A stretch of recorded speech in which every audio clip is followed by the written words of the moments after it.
Mesdames et messieurs, soyez les bienvenus à la conférence de presse du film Katy Says Goodbye. Je vais vous demander de bien vouloir couper vos téléphones portables ou les mettre sur silencieux. Thank you to turn off your mobile phones or put them on the silent mode. Et maintenant, je vais vous demander de bien vouloir accueillir à mes côtés le réalisateur et scénariste du film accompagné du comédien principal. Mesdames et messieurs, Christopher Abbott, Wayne Roberts.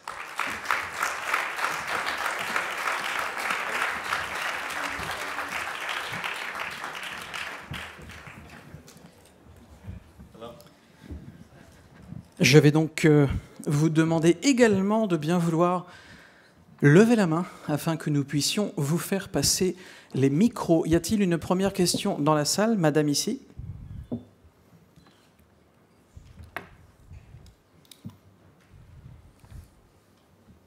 Bonjour, merci pour votre beau film. En plus, il est très rafraîchissant par rapport à tous les films de gang, de tuerie qu'on a vu récemment. Je pense qu'une partie du succès, et pas seulement la seule, vient du charme de l'actrice principale. Et je voulais savoir si, au moment de la conception du film, vous aviez pensé à cette actrice en particulier. Et alors, une autre question, j'ai remarqué que dans la plupart des films que j'ai vus, il n'y avait pas de père. Et donc, je voulais savoir si les pères étaient une espèce en disparition aux États-Unis.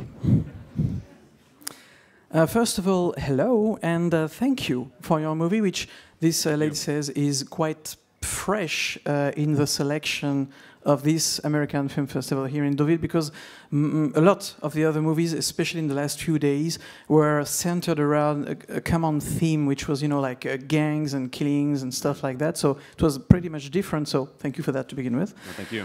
And also, actually, this lady has two questions. First one is about the actress. It's like the movie is really good, and it all, rounds around also the charming qualities. She's really charming, the actress that you chose to play Katy. And did you think about her in particular, or did you find her in the latest process of the casting? Second question would be about the fact that in your movie as well, there is no father figure, and in a lot of movies this year, again, there's no father figure, and actually it's kind of what's driving the whole story of many movies this year, including yours. So do you think this is actually something that's happening right now in the US? For the first question, to be completely honest, Katy was not written with Olivia Cooke in mind. I wasn't familiar with who she was. I met with Olivia through her agency and through her agent, and we sat down with each other and we hit it off right away. And I knew that she was a person to best play Katy. And of course, we're nothing short of lucky to have Olivia Cooke playing and portraying Katy. Regarding the father figure, the question was, do I think this is a common theme nowadays, or? I mean, I don't think there's an upsurge or anything like that regarding children without fathers, but it's probably pretty much the same in terms of the percentage. Maybe it's we're just trying a little bit more focus on that particular aspect of America right now. But I don't think there's a real surge of that going on right now. I could be wrong. La traduction de cette conférence de presse va être extrêmement compliquée pour moi. Merci de me souhaiter bon courage. Tout d'abord, en ce qui concerne... I was just saying that it's going to be very hard for me to translate because you speak so fast. Okay. I'll go. Is that fast? Okay, I'll slow it down then. Je pense qu'on n'est pas très loin des 53 mots à la seconde. Mais bon, c'est un métier. Par rapport à la première question, donc la comédienne qui joue le rôle de Katy, donc Olivia Cooke, en fait non, il n'a pas du tout écrit le scénario en pensant à elle, mais simplement évidemment comme dans la fabrication de n'importe quel film, il y a eu évidemment une étape, une phase de casting, et pendant le casting, eh bien, il y a eu Olivia Cooke qui est venue au travers d'un agent, comme ça se passe régulièrement, et en voyant ses essais, en voyant donc la cassette du casting, il s'est dit tout de suite que ce serait vraiment la meilleure personne pour jouer, pour interpréter ce rôle. Et c'est voilà, tout simplement de cette manière-là que le film a été fait, mais il n'a pas été écrit spécifiquement pour elle. Et en ce qui concerne la deuxième question, ce n'est pas exactement, en tout cas en ce qui le concerne, encore une fois, pour ce film-là, ce n'est pas exactement ça qu'il avait en tête non plus. C'est vrai qu'aux États-Unis, il y a effectivement ce genre de problème, et c'est sans doute, il y a d'autres problèmes, plein d'autres problèmes, et c'est sans doute la raison pour laquelle on retrouve ce thème également dans le film, un des nombreux thèmes du film, mais encore une fois, c'est pas forcément une idée qu'il avait particulièrement en tête lors de l'élaboration de son scénario. Alors, y a-t-il une deuxième question? Monsieur, ici. Bonjour et merci pour ce très beau personnage féminin. J'ai aussi beaucoup apprécié le cadrage un peu large où on voit l'ensemble de la scène, ce qui nous change des cadres très serrés où on ne voit rien du tout. J'avais deux petites questions. D'abord, la symbolique du train, que l'on voit dans plusieurs scènes du début du film. Et deuxièmement, lorsque Bruno vient rechercher au bar Cathy après le viol, pourquoi ne lui dit-elle pas qu'elle vient d'être violée? Voilà. J'ai vraiment beaucoup de chance aujourd'hui. Merci. So, okay, first of all, thank you for this movie and thank you for this beautiful female character, which we don't see that often actually, so thank you for that. And also thank you for the way you shot the movie, you know, the way you actually made the frame, which is very wide and you can see things happening. It's a big change with a lot of movies which were really close up to the characters and stuff, so, you know, mainly, thank you. And now there are two questions, although... Alors, vous avez dit deux questions, mais si je ne me trompe pas, la première partie, en fait, c'était juste une phrase, il n'y avait pas de question. La symbolique du... Toujours pas une question. So, the first question goes... Voilà. First question is, what about the train? Is it a symbol? Is it a metaphor for something? What did you want to express with putting the train in the movie? That's the first question. Quite frankly, no. I mean, it's not a... You could write it off as a symbol, and of course it could be perceived as a symbol, but the train was right there, and we took full advantage of it. It says a lot, but was it written in the script? No, I mean, I didn't think I was going to get so lucky to find an actual train like that where our location was, so I can't take credit for it. Wayne loves trains. And I love choo-choo trains too, yeah. You should actually answer something else. You should say, yeah, you know. Well, yeah, well, that's what everybody else would do, yeah, but to be quite honest... To find that train, you know. Yeah. Non, donc la vérité, c'est que non, ce n'est pas du tout un symbole de quoi que ce soit, simplement, il était là. Donc on l'a filmé, et voilà. Et donc je lui disais qu'à l'avenir, il devrait répondre qu'au contraire, et ça a été très très dur pour lui de trouver le train, il voulait absolument celui-là. Mais bon, en tout cas, la vérité, c'est que non, le train était là. And the second question is about... Vous pouvez répéter la question, c'est Bruno, lorsqu'il va dans le bar... Oui. Elle ne lui dit pas... Voilà. Très bien. When Bruno goes in the bar to pick up Cathy, Cathy doesn't tell him that she's just been raped. And this gentleman wishes basically to know why. He doesn't say. Oh, Katie made a promise to Maddie that she was not going to tell anybody. And Katie is an individual of her word. And so what she says, she'll stand by. And that's what happened. En fait, l'explication par rapport à cette scène, c'est que le personnage donc, de Cathy a fait une promesse de ne pas dire ce qui s'est passé. Elle l'a promis. Et donc, c'est une personne qui tient, enfin le personnage, hein, Cathy, elle tient ses promesses. La parole donnée est importante pour elle et c'est la raison pour laquelle elle ne va pas raconter ce qui s'est passé.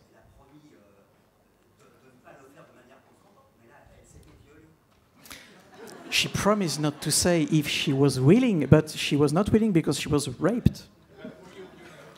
I'm the messenger. And what? Don't shoot the messenger. I'm translating. No, you're right. You're right. I mean, it is. She's not elaborating on exactly what has happened, but I think that actually happens to a lot of people that have to go through something like that, or are sadly subject to something like that, where they don't talk about it. They don't say what has happened.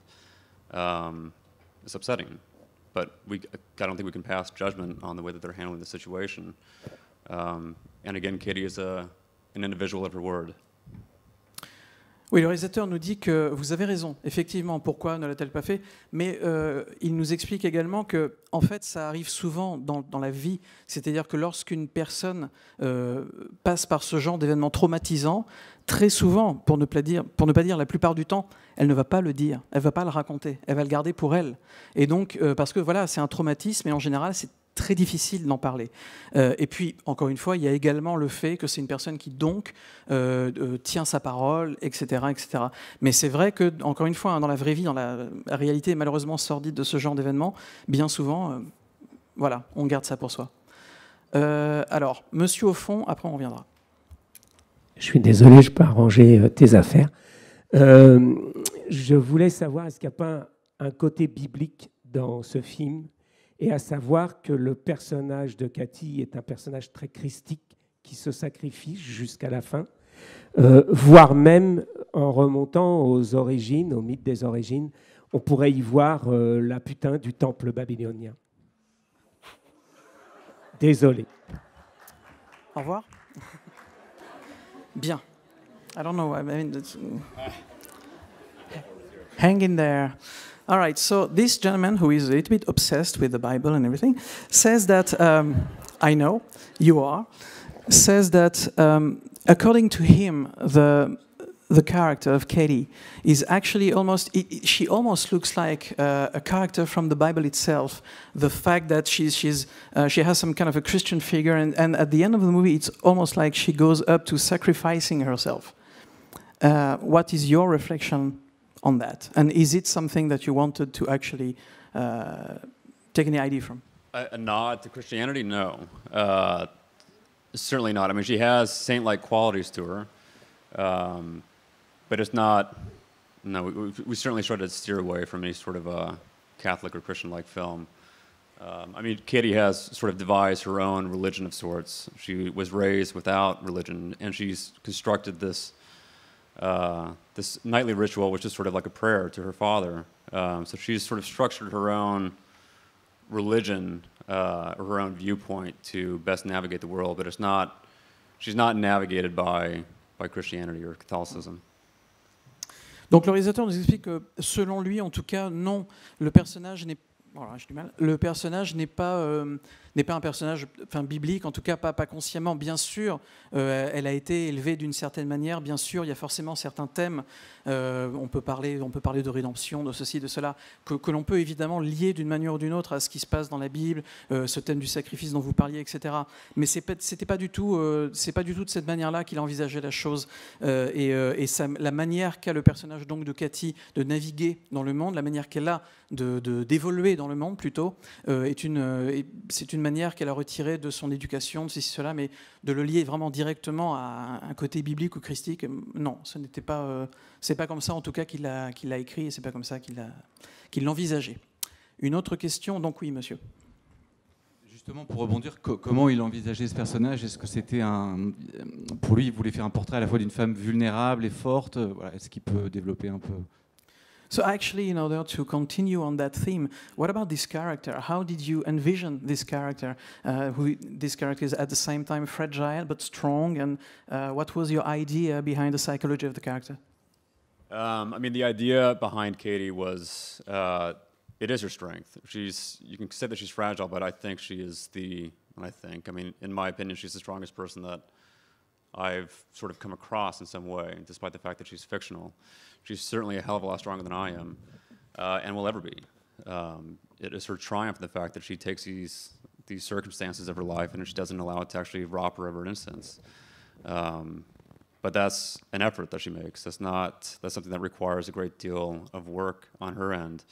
It's not something that comes exactly easy. It might be easier for her than it is for most people, and certainly for myself, but she's wildly strong. And actually, I wouldn't even classify her as fragile. Yeah.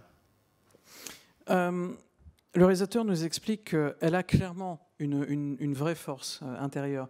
Vous parliez tout à l'heure de sa vulnérabilité, mais pour lui, c'est pas vraiment ça. Hein, elle est vraiment forte. C'est vraiment un personnage fort. Il lui dit d'ailleurs que, bien sûr, c'est un personnage fictionnel, Mais malgré le fait qu'elle soit fictionnelle, clairement, ce personnage-là est plus fort que lui-même ne l'a été et que lui-même ne le sera jamais. C'est clairement une femme forte, psychologiquement, bien sûr.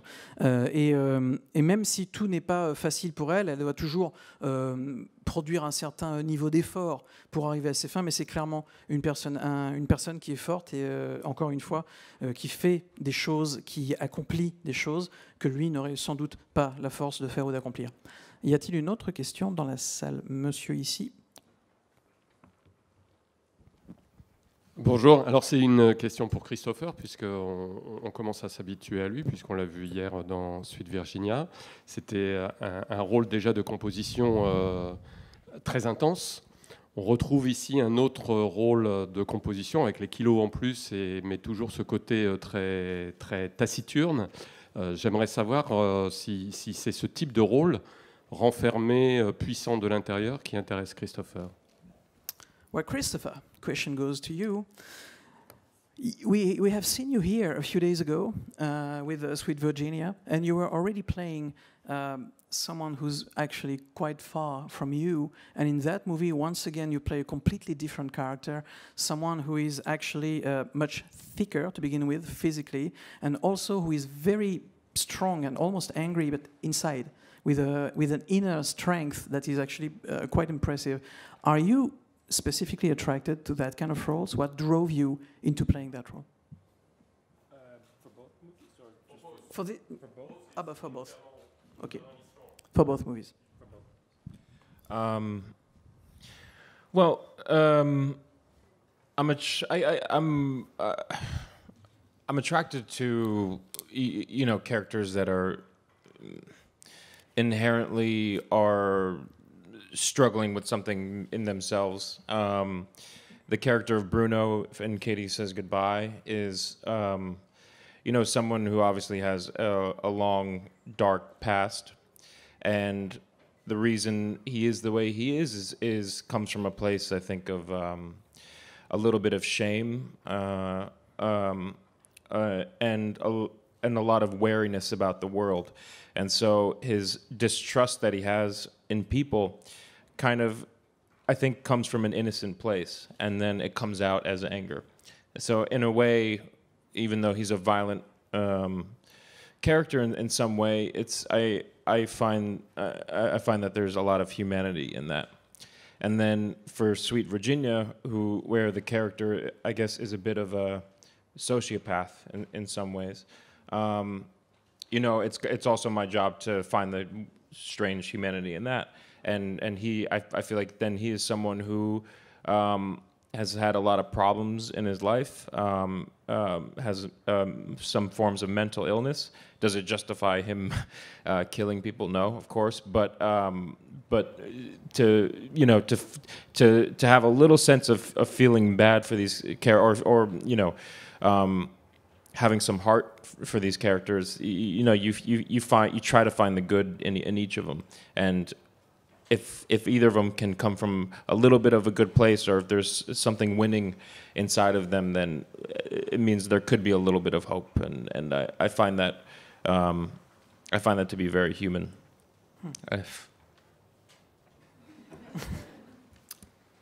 Très bien. Christopher nous dit que, en ce qui concerne le personnage de Bruno, donc le personnage que vous avez vu dans le film aujourd'hui, le personnage de Bruno, clairement, on comprend qu'il a un passif qui est assez long et qui est assez sombre, un passé compliqué, complexe, on va dire, et qui sans doute provient de beaucoup de choses qui lui sont arrivées dans sa vie. Il a une honte, il est fatigué de ce qu'il voit autour de lui. Et cette fatigue, ça a donné lieu au fait qu'il n'a plus confiance, qu'il ne croit plus ses semblables. Et ce manque de confiance qu'il a envers ses semblables, eh bien, ça devient une colère qui s'exprime. Et c'est comme ça, en tout cas, qu'il a abordé son personnage. Cette colère, et il a essayé quand même de rendre son personnage, bien sûr, violent, ça c'est évident, violent mais humain. Il y a toujours de l'humain. Et justement, c'est cette part d'humanité d'un personnage aussi violent et aussi tout ce qu'on veut qu'il soit, que c'est son métier de trouver l'humanité dans ce genre de personnage. C'est pas toujours facile, mais il y arrive. Et puisque vous parliez donc effectivement de l'autre film pour lequel Christopher était présent à Deauville cette année, Sweet Virginia, le personnage qu'il interprète dans le film Sweet Virginia, là par contre c'est un peu différent, parce que là pour le coup on est en train de parler d'un véritable sociopathe, quelqu'un qui a un vrai gros problème, mais c'est encore une fois son travail de réussir à trouver l'humanité à l'intérieur de ce genre de personnage. Ça n'a pas été facile, mais il pense que l'autre personnage, donc, c'est un personnage qui a beaucoup de problèmes. Il a même des problèmes, on peut dire, de santé mentale. Il a un vrai problème de maladie mentale. Alors, est-ce que cela suffit à expliquer, en tout cas à justifier le fait qu'il va aller tuer des gens ? Non, évidemment non, mais en tout cas, voilà, c'est le genre de choses sur lesquelles il se raccroche pour pouvoir interpréter ce genre de personnes assez complexes. Il essaye de trouver un peu de bien à l'intérieur des personnages qu'il joue, et un peu, en tout cas, on va dire un peu d'espoir. C'est comme ça qu'il envisage les personnages qu'il interprète. No problem. Une autre question ici, madame. Au deuxième rang.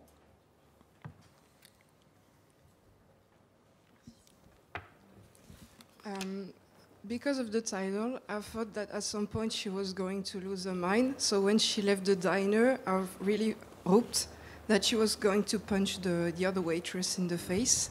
Did you really was obsessed with the fact that at the end she was still going to be a sweetheart? And a question for Christopher. Did you thought that he dumped her at the end because he was just looking for some kind of reason in the way that he saw her still like getting a prostitute? That's what he thought, I would say. Did you think that the news that he had slept with the two other guys was just like he was looking for just an excuse to dump her? Do you want to translate the question? Or? Okay. Well, for the first question, regarding Katie knocking out the other waitress, I mean, it would bring great satisfaction to watch her do that, but it's not within her character, and it's not within the moral of the story as well, too. I mean, if she were to do so, she would lose her innocence, and again, I mean, what she accomplishes is the fact that she doesn't let all that stuff really break her down or rob her of her innocence or her outlook on life. That she's still able to see the light within the dark, however bad it might actually be, she's still able to push forward. So if I were her, or if other people were her, then of course I think we would knock her out. We would have played things a little bit differently, but it's not within the character of who Katie is. It simply wouldn't do any good as well too. I mean, at that point, she simply had it, and she's on, like she's moving forward and leaving all that trash behind. Go ahead. I think the character of Bruno in the first place it comes from there's a lot of insecurity in him, and he can't believe that anyone could possibly even love him in the first place. So I think he dumps her. I think maybe because it's a bit of a self-fulfilling prophecy. You know, he in a way he.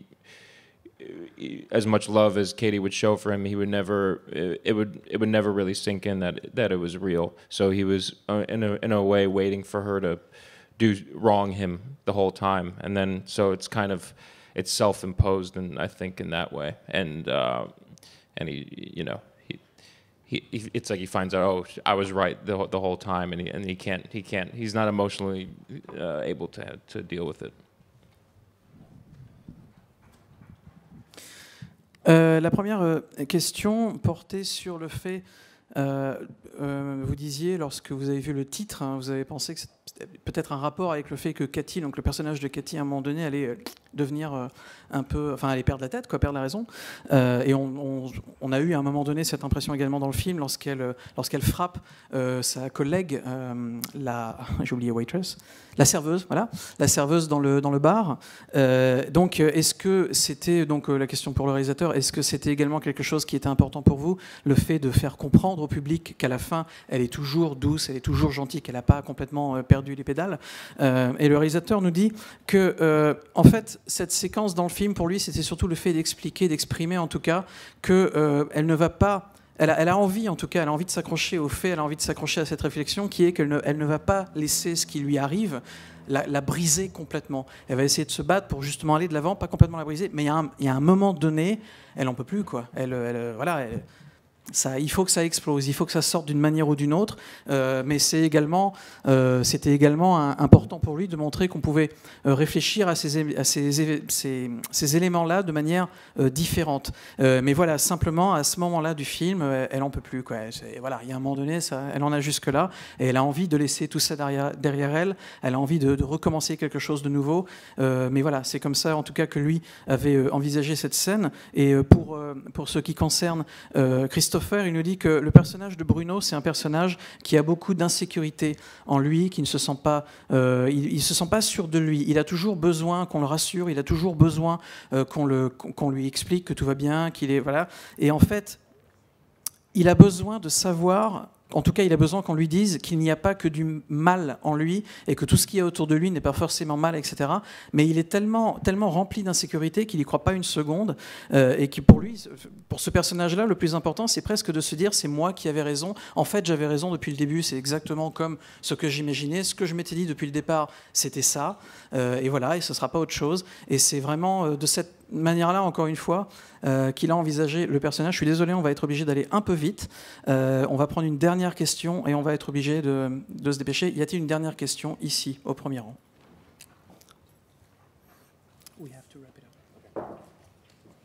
Donc c'est une question pour Wayne. Au moment du viol de Cathy, vous avez décidé de ne pas la filmer elle, mais de filmer donc le passager, je ne sais plus son prénom. Pourquoi ce choix alors que d'autres réalisateurs, je pense à Gaspard Noé par exemple dans Irréversible, mais c'est un exemple un peu excessif, mais enfin voilà. Pourquoi est-ce que vous avez fait le choix de ne pas la filmer en train d'être violée? This lady says that in the movie, actually in the sequence where Katie is raped, you actually decide to shoot not Katie herself, but the passenger actually. And if you compare with some other directors such as Gaspard Noé, you've seen probably his movie. Yeah? It's a little bit an extreme example, but in that case, for example, he does shoot the rape. And why did you choose not to? Suppose two reasons. One, I simply don't want to see that. I mean, it's difficult enough to have that within a work. I think it's important to have that. I think it's important to have a discussion regarding that. But I don't want to see that, and I don't think you're going to do the world any good by showing that. I think there's. I remember reading Gaspard Noé talking about his film, and he thought that he was going to make some changes, and I think that he did. But I think it was his aunt that was in the theater, and somebody was masturbating to that scene. It's just like there are some sick individuals out there, and it's unnecessary. Plus, there are films that already have that, and it's just simply that I don't want to see it. And there's a level of a voyeuristic quality to witnessing that, and I think you still need to hold, despite the fact that the characters are fictional, they deserve respect. I think it's also quite tasteless to have a character die slowly on screen. There's moments within a life that are really quite private, and I think they should stay that way. And matters of death and matters of rape and things like that, the same will hold true to it. So it's for those two reasons why we don't actually see it happen. We still experience it, so that if somebody were to, I don't know, if there's a young man who might actually commit a crime like this, I think he might be able to feel the emotional weight of that act, and hopefully we can prevent something like that from actually happening. But we don't need to see it. La question était en français, hein. J'ai pas besoin de la traduire. Donc la réponse de Wayne à la question, c'est pourquoi il n'a pas filmé le viol en lui-même de manière frontale? Tout simplement parce qu'il n'a pas envie de voir ça lui-même. Et il pense qu'il ne va rien apporter de nouveau ou de bon à la société en faisant voir ce genre de scène, enfin en filmant un viol et en le faisant voir à l'écran. Puisque vous parliez de Gaspard Noé pensait lui aussi, hein, lorsqu'il a fait Irréversible, qu'il changerait les choses, en tout cas qu'il aiderait à faire évoluer, à faire changer les choses. Mais finalement, en discutant avec Gaspard Noé, on s'est rendu compte également que lui-même a raconté que dans certaines séances du film, lors du passage justement du viol, qui pour ceux qui l'ont vu est absolument insoutenable, ça a excité certains spectateurs, hein, ce qui est quand même assez terrible. Donc quelque part, voilà, ça ne change rien, et pour lui, ça n'apporte rien. Donc il n'a pas voulu le filmer. Et puis en plus de ça, il précise également qu'il y a, bien sûr, les personnages dans le film sont fictionnels. Ok, mais même étant fictionnels, il y a quand même des acteurs, des actrices derrière, et puis les personnages existent, ne serait-ce que le temps de 2 heures sur l'écran. Et donc ces personnages, selon lui, mérite également du respect, mérite également, lorsqu'il dit, il prend par exemple un exemple, c'est un personnage qui se fait tuer comme ça et qui meurt très lentement pendant 2, 3, 4, 5 minutes à l'écran. Ça le dérange parce qu'il y pense, il considère qu'il y a certains moments, des moments qui sont liés à la mort, des moments qui sont liés au viol, certains moments, certaines expériences qui devraient rester de l'ordre du privé. Et donc même faire voir ça sur un grand écran, ça le dérange, ça le gêne. Et c'est la raison pour laquelle ils ont décidé, toute l'équipe du film, de ne pas s'appesantir sur ce genre de choses, en tout cas dans le cadre de ce film-là, de ces séquences-là dans ce film-là. Et cette conférence de presse est maintenant terminée. The press conference is now over. Thank you. Thank you.